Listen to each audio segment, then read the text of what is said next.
Hi Fi. Hi Fi. 2, 1 go. Hi. Welcome to my channel. ఈ రోజు ఏం చేస్తున్నానంటే ఆనియన్ గారెలు అన్నమాట.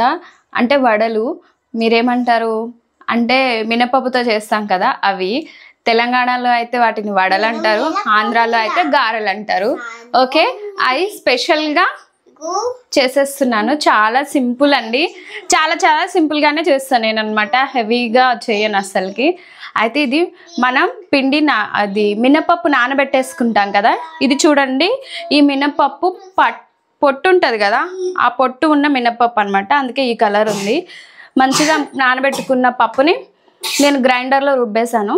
మిక్సీలో రుబ్బేసుకుంటే ఏంటి అంటే కొంచెంసేపు ఫ్రిడ్జ్లో పెట్టుకోవాలి పిండిని. నేను గ్రైండర్లో రుబ్బేసా కాబట్టి ఏం అవసరం లేదు.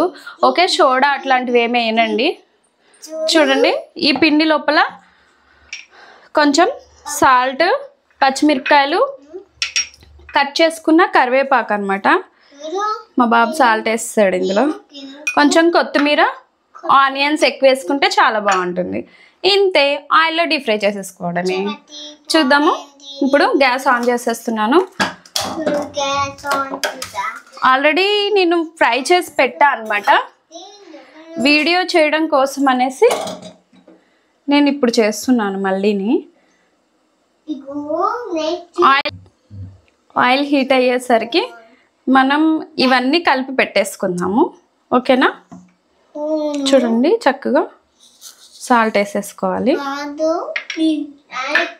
పచ్చిమిరపకాయలు అయితే కొన్నే వేస్తున్నాను, ఎందుకంటే మా బాబు తింటాడు కాబట్టి.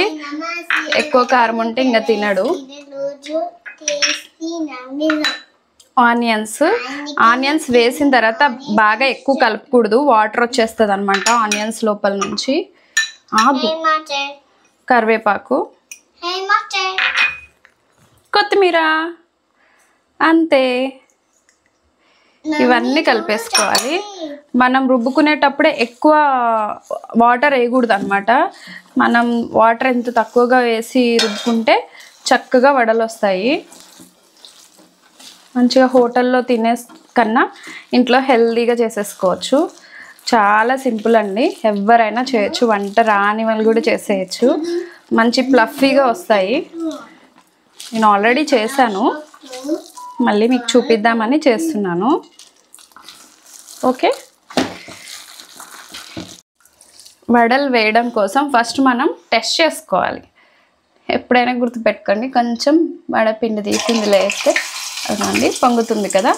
ఓకే, ఇట్లా అయింది అంటే మనకు వేయడానికి వస్తుంది, మంచిగా వడలు వస్తాయని తెలిసినట్టు. ఇట్లా కాటన్ కర్చీఫ్ కానీ క్లాత్ ఏదైనా తీసుకోవచ్చండి. కాటన్ది తీసుకొని మంచిగా పిండిని ఇట్లా ఫస్ట్ మనం చెయ్యి ఇట్లా ఇందులో తడుపుకోవాలి. వాటర్లో తడుపుకున్నాక పిండి ఉంటుంది కదా, మన చేతికి అతకదు. వాటర్లో మన చేయి నానబెట్టుకున్నాక ఇట్లా వాటర్ ఉంది కాబట్టి పిండి అనేది అతకదు. ఇట్లా రౌండ్గా అనుకోవాలి. అనుకుని ఇట్లా వేసేసుకోవడమే. మళ్ళీ క్లాత్ తడుపుకొని ఇట్లా రౌండ్గా చేసుకుని చక్కగా అద్దుకొని చేత్తో కూడా చేసేస్తారు, చేతిలోనే పెట్టి. ఇట్లా అయితే రాని వాళ్ళకి కూడా వస్తుంది అనమాట. కవర్ మీద కూడా చేయొచ్చు.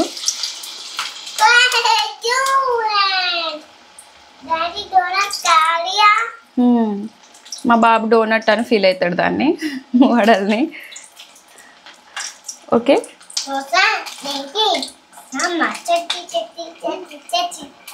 ఇట్లా అంటే వచ్చేస్తుందండి. ఇట్లా చేసుకొని మధ్యలో ఇలా అనుకుని వేసేయడమే. స్పేస్ చూసుకొని వేసుకోవాలండి, అంతే.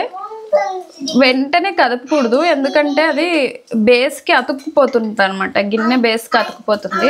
కొంచెం వేగిన తర్వాతనే మనకి పైకి వస్తాయి.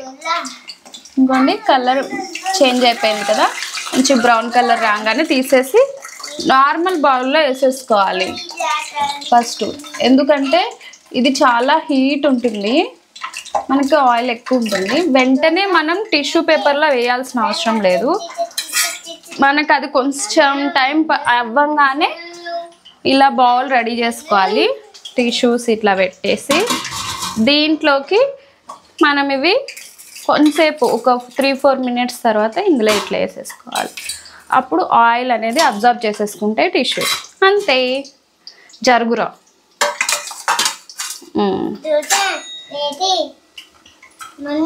చూసారు కదా, ఇలా అన్నీ చేసేసుకోవడమే. మనకి టైం ఎక్కువ కలపకూడదు పిండిని, ఎందుకంటే ఆనియన్స్ వేసాం కదా, సాల్ట్ ఉంది కాబట్టి ఎక్కువ కలుపుతూ ఉంటే ఆనియన్స్లోంచి వాటర్ వచ్చేసి మనకి వేయడానికి రాదు. అందుకే జాగ్రత్తగా తీసి వేసుకుంటూ ఉండాలి.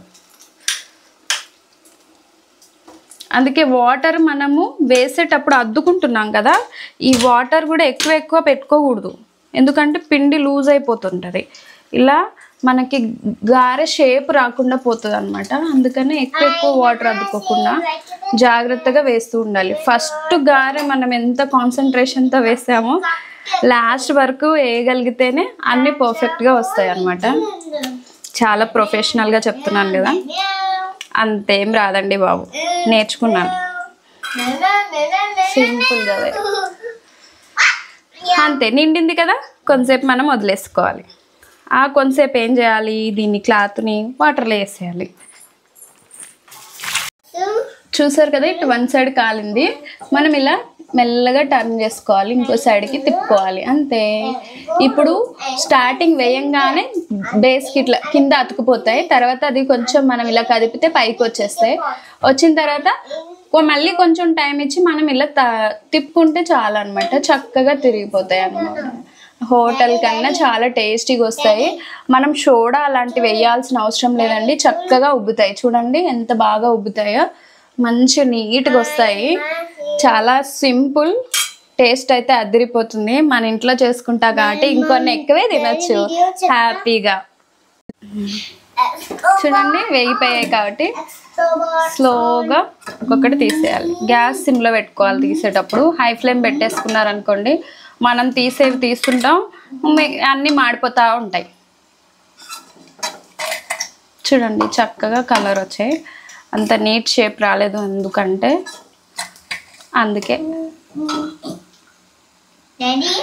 ఎందుకంటే మా బాబు డిస్టర్బ్ చేస్తున్నాడు, నెగిటివ్గా అనుకోకండి. ఓకే,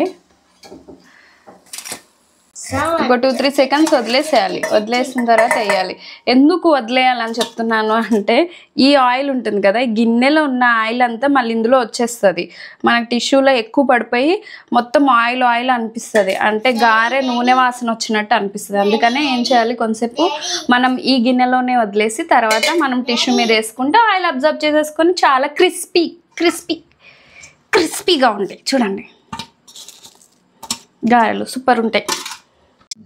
చూడండి ఎంత బాగా వచ్చాయో, పైన మొత్తం క్రిస్పీగా, లోపల చాలా సాఫ్ట్గా సూపర్ వచ్చాయండి. ఎటువంటి తినే టేస్టింగ్ సాల్ట్ కానీ అలాంటివి ఏమీ వేయలేదు నేను, కానీ చాలా బాగా వచ్చాయి. మంచిగా ఆనియన్స్, పచ్చిమిర్చి, కొత్తిమీర అన్నీ వేసి చాలా చక్కగా ఇంట్లోనే తయారు చేసుకునే క్రిస్పీ గారెలు చాలా బాగున్నాయి అనమాట. మీకు నచ్చాయా? చూస్తుంటే చిన్నగా కూర్చొని చూస్తున్నట్టుగా అనిపిస్తున్నాయి కదా, చాలా బాగున్నాయండి. మీరు కూడా మీ ఇంట్లో ట్రై చేయండి, ఎలా వచ్చిందో నాకు కమెంట్ చేయండి. Okay, thank you, bye.